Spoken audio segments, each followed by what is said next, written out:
Hi ಎಲ್ಲರಿಗೂ ನಮಸ್ಕಾರ. ನಾನು ಇವತ್ತು ಎದ್ದೇಳಷ್ಟರಲ್ಲಿ 9:30 ಆಗೋಗಿತ್ತು.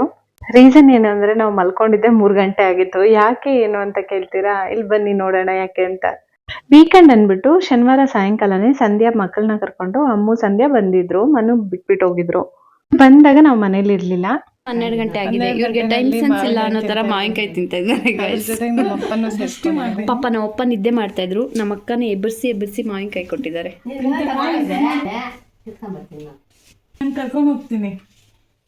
ಎಂತ ಅಮ್ಮ ಎಂತ ಮಗಳು. ಇಲ್ಲಿ ತಪ್ಪು ಬಾ ಹೋಗೋಣ. ಬಂದು ಮಾತಾಡಿ ಊಟ ಮಾಡಿ ಮಲ್ಕೊಳ್ಳೋಣ ಅಂತ ಮಲ್ಕೊಂಡ್ವಿ. ನಾವು ಸಂಧ್ಯಾಗೆ 12 ಗಂಟೆ ಆದ್ಮೇಲೆ ಯಾಕೋ ಮಾವಿನಕಾಯಿ ತಿನ್ಬೇಕಂತ ಅನ್ನಿಸ್ತಂತೆ. ಅವಾಗ ಎತ್ಕೊಂಡ್ಬಂದು ತಿನ್ನಕ್ಕೆ ಸ್ಟಾರ್ಟ್ ಮಾಡಿದಳು. ಮಾತಾಡ್ಕೊಂಡು ಹಂಗೆ ಅದು ರಾತ್ರಿ ಎಲ್ಲ ಪ್ಲಾನ್ ಮಾಡ್ತಿದ್ರು. ಬೆಳಿಗ್ಗೆಗೆ ಯಾವ ತೋಪಕ್ಕೆ ಹೋಗೋಣ, ಅಲ್ಲಿ ಎಲ್ಲಿ ತಗೊಂಬರೋಣ ಮಾವಿನ ಹಣ್ಣು, ಮತ್ತೆ ಖಾಲಿ ಆಗಿಬಿಟ್ಟಿದೆ ಅಂತ ಅಂದ್ಬಿಟ್ಟು ಅವಳಿಗೆ ಹಂಗೆ ಕ್ರೇವಿಂಗ್ಸ್ ಆಗ್ತಾ ಇರುತ್ತೆ ಕೆಲವೊಂದ್ಸರಿ. ಮತ್ತೆ ಬೆಳಗ್ಗೆ ಎದ್ದೋಳೆ ಶಾವಿಗೆ ತಿನ್ಬೇಕು ಅಂತ ಅಂದ್ಲು ಅಂತ ಮತ್ತೆ ಸ್ಟಾರ್ಟ್ ಮಾಡಿದ್ರು. ಬಟ್ ಇದು ಟ್ವಿಸ್ಟ್ ಏನಂದ್ರೆ ನಮ್ಗೇನಾದ್ರು ತಿನ್ಬೇಕು ಅನ್ಸಿದ್ರೆ ಅಮ್ಮನೇ ಮಾಡ್ತಾರೆ. ಬಟ್ ಅವಳಿಗೇನಾದ್ರು ತಿನ್ಬೇಕು ಅನ್ಸಿದ್ರೆ ಅವಳೇ ಮಾಡ್ತಾಳೆ, ಅವಳೇ ಮಾಡ್ಬೇಕು. ಯಾಕಂದ್ರೆ ಎಲ್ಲ ಅಡ್ಗೆನೂ ತುಂಬಾ ಟೇಸ್ಟಿಯಾಗಿ ಚೆನ್ನಾಗಿ ಮಾಡ್ತಾಳೆ. ಇದೇನ್ ಟ್ರಾಜಿಡಿಯಪ್ಪ ಅಂದ್ರೆ ಮಾಡ್ತಾ ಮಾಡ್ತಾ ಮುದ್ದೆ ಇನ್ನೇನ್ ಬೇಯಬೇಕು ಅನ್ನೋಷ್ಟರಲ್ಲಿ ಗ್ಯಾಸ್ ಖಾಲಿ ಆಗೋಯ್ತು.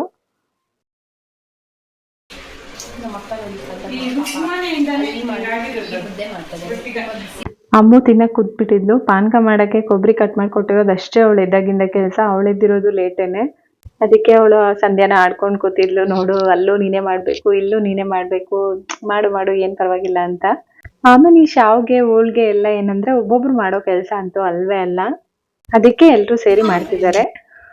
ನಾನ್ ಬರೀ ಮಾತಾಡೋದು, ಏನಾದ್ರು ಅಲ್ಲಿಂದ ಇಲ್ಲಿಂದ ಎತ್ಕೊಡೋದು ಅಷ್ಟೇ. ಇವೆಲ್ಲ ಮಾಡಕ್ ನನಗ್ ಕೊಡ್ತಾ ಇಲ್ಲ ಇವ್ರು ಇನ್ನು.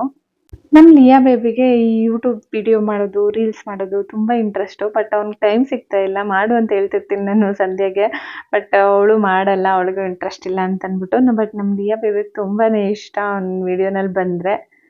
ಅಕ್ಕೇನ್ ಮಾಡ್ತಿದ್ರೆ ನಮ್ಮ ಅಜ್ಜಿ ಬಂದ್ಬಿಟ್ಟು ರಾಗಿದ್ ಮಾಡಲ್ವಾ ಅಂತ ಕೇಳಿದ್ರು. ಅದಕ್ಕೆ ಅವ್ರಿಗೆ ಯಾಕೆ ಬೇಜಾರ್ ಮಾಡೋದು ಅಂದ್ಬಿಟ್ಟು ನನ್ನ ತಂಗಿ ರಾಗಿದನ್ನು ಮುದ್ದೆ ಮಾಡ್ಕೊಂಡು ಬಂದು ಕೊಟ್ಲು. ಅದೇನೋ ಸ್ವಲ್ಪ ಮೆತ್ತಗಾಗಿತ್ತು ಅಂತಿದ್ರು. ಆಮೇಲೆ ಸರಿಯಾಗಿ ಬಂತು.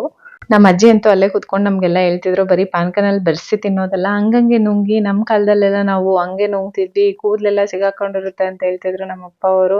ಅದಕ್ಕೆ ಅದು ಹೋಗ್ಲಿ ಹಂಗೆ ಅಂತ ನುಂಗ್ತಿದ್ರಿ ಅಂತ. ಅದೇನ್ ಲಾಜಿಕ್ಕೋ ಗೊತ್ತಿಲ್ಲ. ಬಟ್ ಅವಾಗ ಹಂಗೆ ಮಾಡ್ತಿದ್ರಂತೆ.